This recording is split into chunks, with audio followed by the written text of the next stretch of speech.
Assalamualaikum,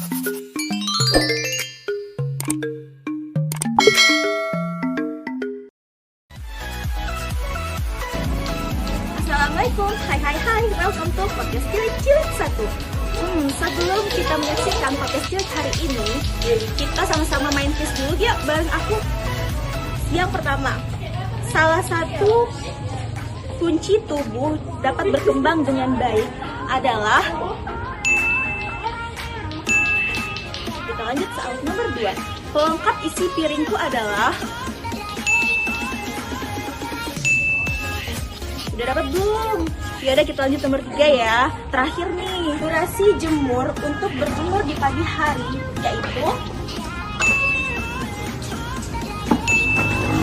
gimana teman-teman? Udah dapat semua belum jawabannya? Ya udah kalau gitu, ayo kita saksikan sama-sama podcast Cilik 1.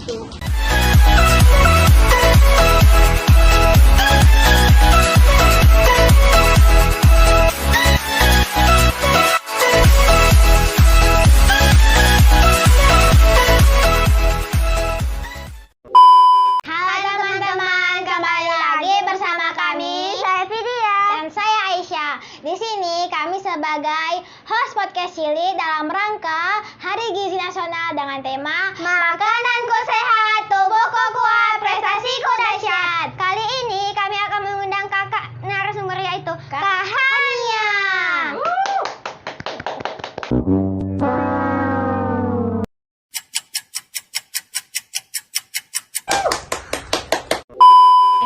Hai Kak. Halo, perkenalkan nama Kak Hadia Maula Syahidah, biasa dipanggil Kak Hania. Salam kenal adik-adik. Salam kenal Kak. Oke. Kak, gimana ya perasaannya diundang ke podcast Cilik?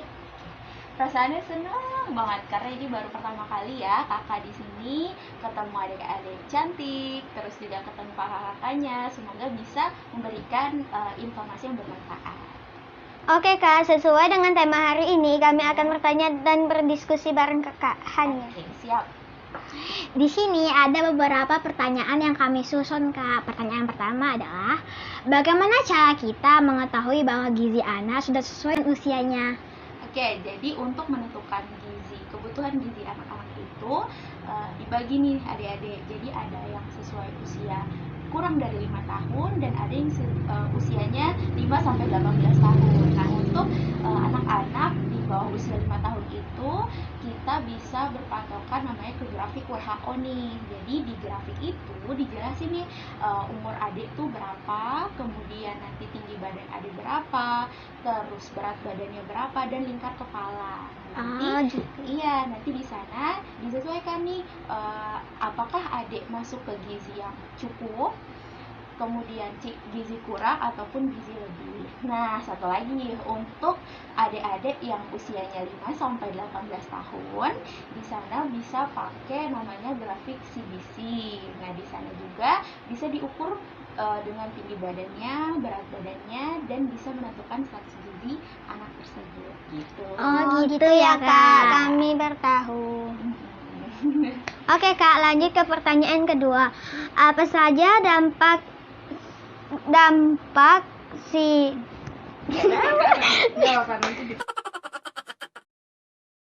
tidak tahu kami. Apa saja dampak jika gizi kita tidak seimbang Kak? Nah, kalau gizi kita nggak seimbang, itu akan berpengaruh dengan kesehatan kita di masa depan nih adik-adik.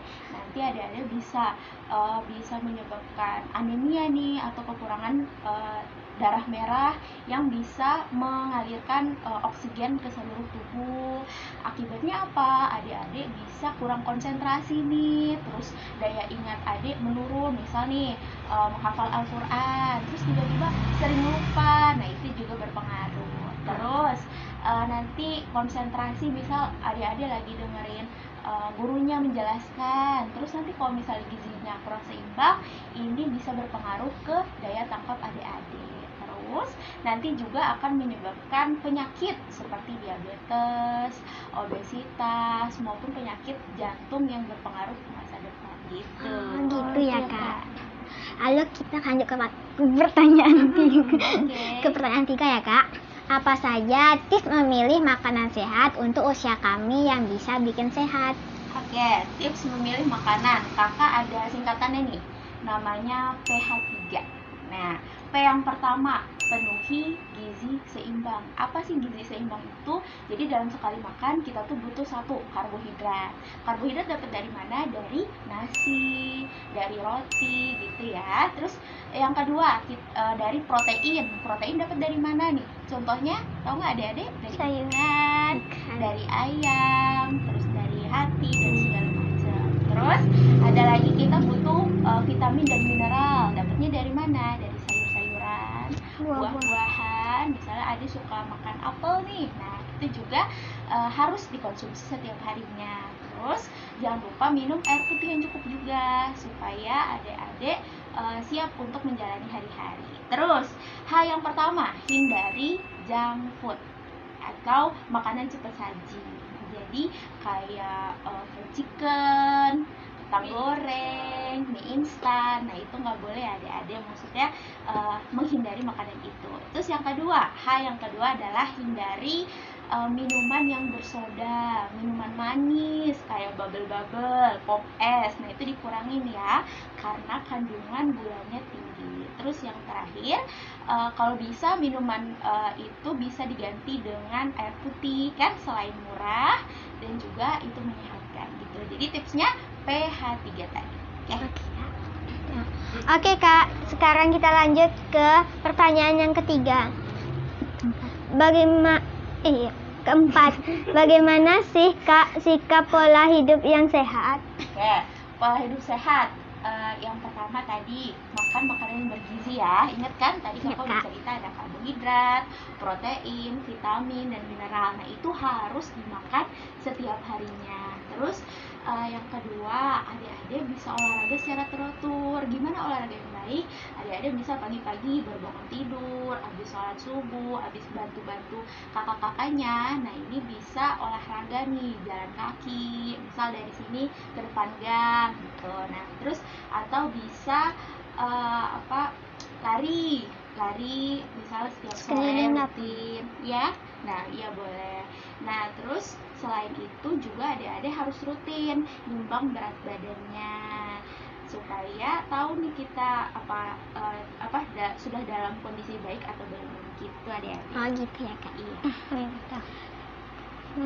Oke, lanjut ke pertanyaan yang kelima ya Kak.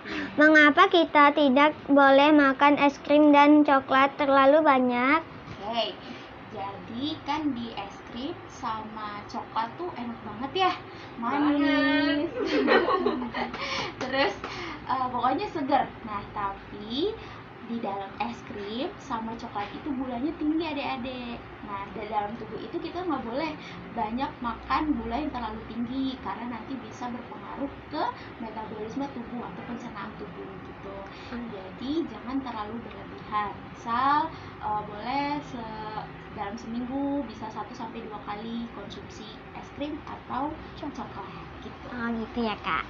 Oke Kak, kita lanjut ke pertanyaan yang ke-6.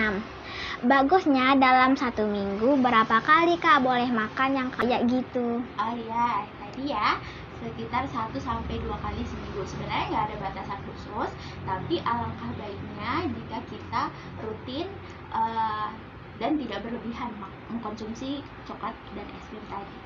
Oh gitu ya Kak. Apa saja jenis makanan yang termasuk 4 sehat 5 sempurna? Nah, jadi sebenarnya 4 sehat 5 sempurna itu udah dari zaman dulu adik-adik. Kalau sekarang ini namanya gizi seimbang ya, ingat-ingat ya. Jadi sekarang ini namanya pedoman gizi seimbang. Apa sih gizi seimbang itu? Dia ada 4 nih, ada 4 tiang, 4 komponen. Nah, yang pertama kita makan gizi seimbang. Gizi seimbang apa tadi yang kakak udah cerita ya? Karbohidrat, protein, vitamin, mineral. Terus yang kedua, kita harus menjalankan pola hidup bersih dan sehat. Contohnya apa? Misal adik-adik sebelum makan setiap hari, ada cuci tangan dulu. Terus kalau misalnya adik-adik bersin, itu menutup tangannya, menutup hidung dan mulut. Selain sunnah dari Rasul juga, itu akan menghindari untuk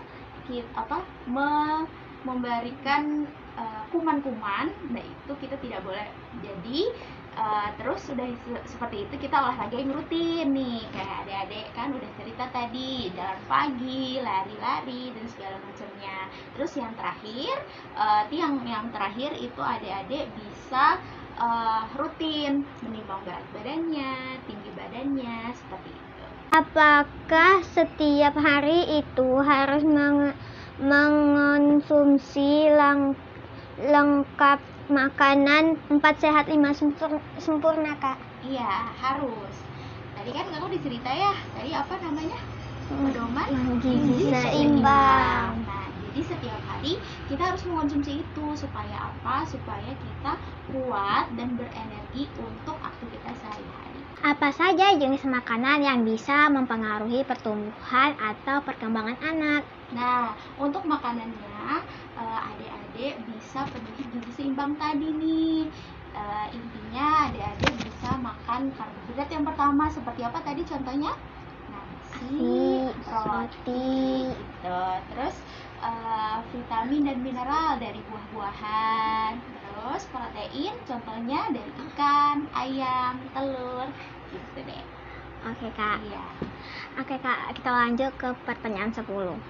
Menurut Kakak Hania, apakah ada batas maksimal makan telur setiap harinya? Oke, kalau batasan maksimal itu tidak ada adik-adik. Cuman alangkah baiknya karena di dalam telur itu ada namanya kandungan protein. Nah, ini jangan, karena di dalam telur itu proteinnya tinggi gitu. Tapi jadi dalam anjurannya sehari itu bisa 1 kali makan telur gitu, dan jangan berlebihan. Oke, gitu, Kak. Oke, Kak, kita lanjut ke pertanyaan yang ke-11. Jika sering makan mie dan apakah gizi dapat terpenuhi, Kak? Adik-adiknya suka makan mie nggak? Katanya suka ya, enak ya makan mie.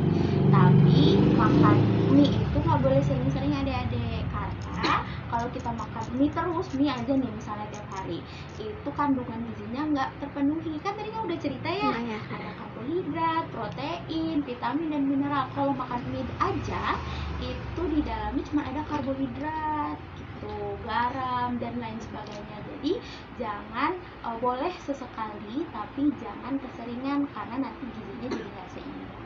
Oh, gitu ya, Kak. Iya. Terima kasih, Kak. Oke, sama-sama.